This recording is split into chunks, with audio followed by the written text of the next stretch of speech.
So we're here at a new workshop, but it's almost exactly a year later. I think we're 3 days off from when we first met in the old one in Stockholm. We have way more cars now and much bigger of a space. So I think it means a lot to be able to stand here with almost 18 fully working race cars after being a little over halfway through the year, and quite a season for sure. Yeah, I mean, it's amazing. It's a lot has happened in this in these 12 months or almost 12 months. It's more than 18 cars, by the way. And yeah, I mean, we're really, really happy, really excited. We have 2 more race weekends to go in the championship.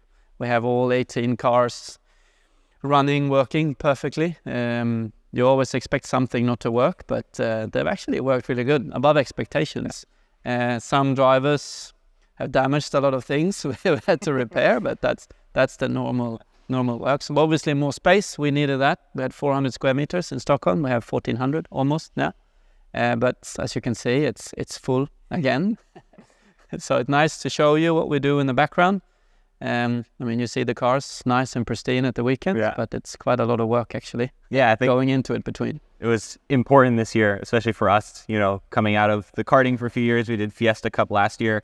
Having a stepping stone like this to really get to showcase finally what I can do in not only equal materials, but an electric touring car. And I think the platform really suits the technology really well. It's worked flawlessly, and it's also important for the young drivers coming up and even the drivers in the championship that are a little younger, that are going to spend 2 or 3 years there to have this experience and not only have a championship run by a driver. And I think that the mindset is always a little bit different, as you understand when you were our age trying to make it up to the top of the certain pitfalls that are really easy to go into and what we need to develop our skills. And, you know, having someone that's okay when we dent a door in or smash a steering wheel, I think it's refreshing to have. And it's really just a different view on, you know, not only a new side of motorsport, but also someone that really understands what it takes on the driver's side and really cares about our experience. Yeah, I mean, we wanted to create a platform to develop. That was step 1. And I think the best part of this project for us is that I have the experience as a driver and as a team owner, but we also have a lot of experience from the engineering side, from building race cars, running championships. So I think the collective group of people involved, you know, were really the right people. I think this was the key. And I think also being a former racing driver, you know, or I know that you can't stop either. There is a way if you just have the will, and we found a way. And I mean, we've created a platform where you and the other drivers can show your potential, your performance. We've had extremely good races, and I think that's the only thing. We always said that we can control the car, the performance of the car and everything, but we can't control how good the drivers actually drive and how good the racing is. But I think with Push to Pass and the quality of the cars, we've actually achieved something really exciting. Yeah, it's really, you know, it's seeing the season develop. You know, the first race is always usually close, and then as the sort of field would usually spread out through the year as people sort of find more and more, it's just stayed super close the whole time. It's constantly 4 or 5 car battles for the lead to the very, very end. So I think having, you know, you're always skeptical going into something. When we showed up in Stockholm and it was, we'll have, you know, over 18 cars built next year ready to go. I was like, all right, I'm interested to see. And then to show up at testing with no issues, everything worked flawlessly. I think the effort that was put in behind the scenes was absolutely mega. So I'm happy that it's, you know, sort of come to fruition now, and we've had a really successful year. And hopefully the next, you know, coming years, we'll see some more drivers jump in and have more drivers like me who are starting in electric karting and make the switch to the cars and show those, you know, manufacturers and teams that are at the top fight, whether that's across all disciplines, whether it's STCC, Formula E, that there's young drivers that really are interested, and we need to bring some youth into especially the Formula E grid. Yeah, definitely. as we have a guest behind it. Beautiful. Beautiful. It's missing a few pieces, but It's coming directly from paint shop, body workshop, but that's part of it within obviously reasonable limits.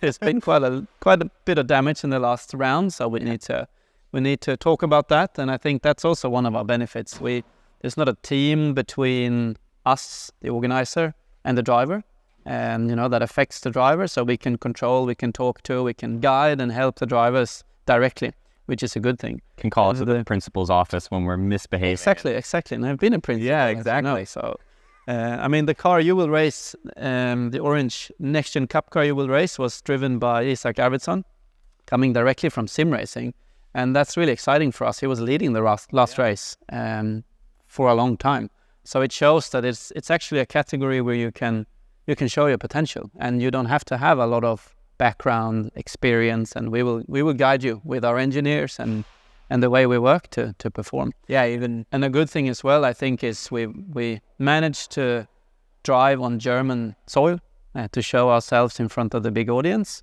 and I think this was a really good thing for us, for you as a driver, and for everyone, that we showed not just Sweden and the followers here, but also Europe and the bigger audience what we are capable of, and also what the electrification is about.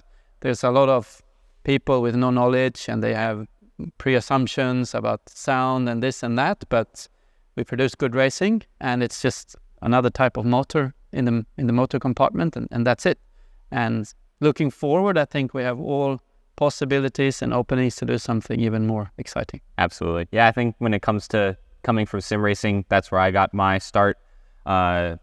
Not only, the driving is one thing. As a sim racer, you have the fundamental skills. Obviously, there's the different element of being in the car, but aside from the political side of racing, that going into combustion, even if you're a great driver, just not being in the know and having the connections, you won't have a top level car. And so to come into something like this where you can't cheat, everyone's on a level playing field, everything is sort of centrally controlled, so there's a lot less confusion, and you get to learn a lot more than just sort of going out, doing your sessions and coming back. I think it's really special, and it gives me a lot more confidence when I promote going from sim to real life racing, because a championship like this shows that it's possible, because it streamlines the sort of rough shark pit side of racing that's very easy to fall into, and we probably lose a lot of very good drivers too. And so to be able to nurture young talent like that on the young side is really awesome. I'm happy you're happy. Of course. I'm happy you believed in us, and after the visit in Stockholm a year ago, that you believed that we would do it and make it and get there in the end, which we did. So excited for the last few rounds, so the last 2 rounds, to see who will be crowned the champion. You're in a good spot. Yeah, to be there. Got some work Got to some do. good competition as well, which is healthy for everyone, I think. And we're just excited. I think it's going to be a very, very action-packed, I think 4 races total with 2 races per weekend. It's going to be non-stop action. So make sure to follow along. They do an awesome live stream on YouTube, so it really get to see all the action, and we're going to be doing a ton of behind-the-scenes stuff as well of, sort of behind the curtain of a really tight championship battle coming into the end. It's like we're missing Dan, aren't we? I know. Yeah, he should be here. He should be here somewhere. Somewhere. Yeah. What's his closing line? That's his starting line. Yeah. We need that. No, we can never copy Racing drivers aren't meant to be the sort of lead commentators, So we need a Dan as an We anchor. need a Dan. Yeah.